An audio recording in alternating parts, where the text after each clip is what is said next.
"Mum," she says, can we? Her mother, preparing her expression, tolerant, calm, finishes drying the jug, wipes her hands, glances at her new chestnut-coloured knee boots, breathes in, looks up, and at Eve's sullen, plucking face, she feels her smile fade. "Mum," she says. There is chocolate on her chin. "Later, love. Soon. Ask your... Victor, didn't you want her for something?" Victor, with an air of hermit-like patience, has been watching the men's game from above. "Gerandiv, surely," he says, and then remembers his daughter. "Come on then. Stand here, where you can watch them."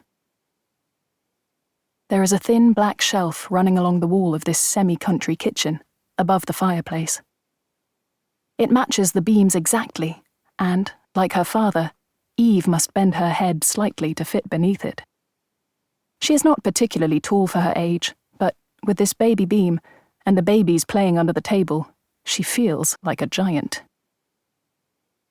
"Dimitas," says the junior dean, Potson, whose hair is too long and trousers too short, and who wears, whenever possible, a monk's habit instead of normal clothes.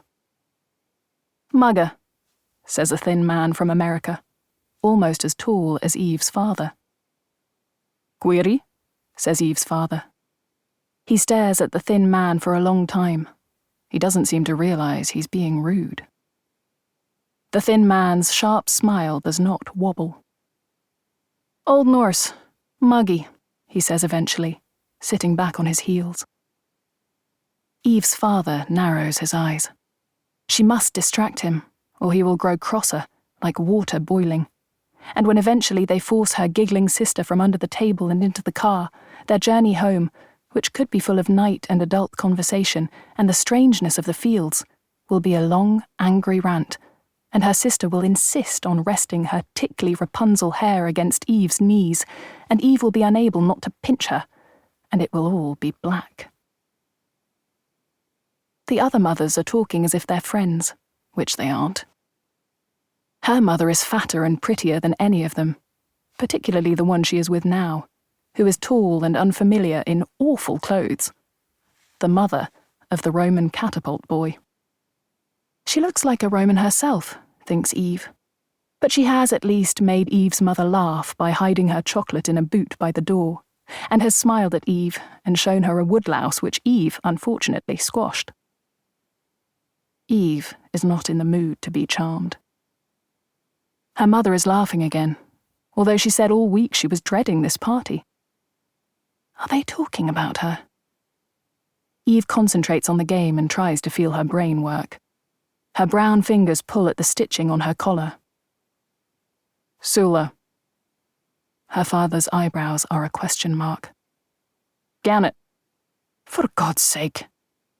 "Daddy," she begins, ducking her head out from below the shelf, and, with a terrible crash, like the end of the world with her in it, something smashes all over the tiles at her feet.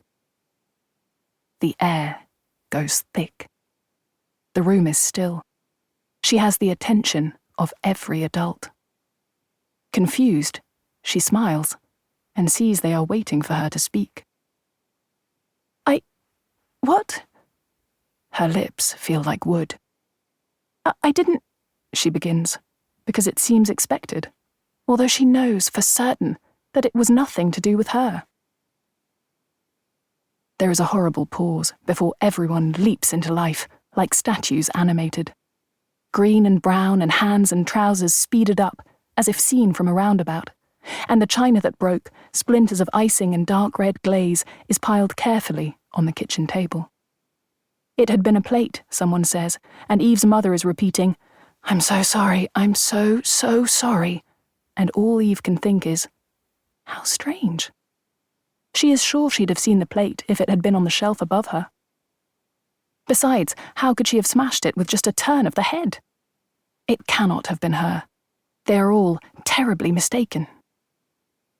However, there is now a frenzy of clearing up and comfort, and she realizes, from the way that no one looks at her, that the plate was precious, and everyone thinks she broke it.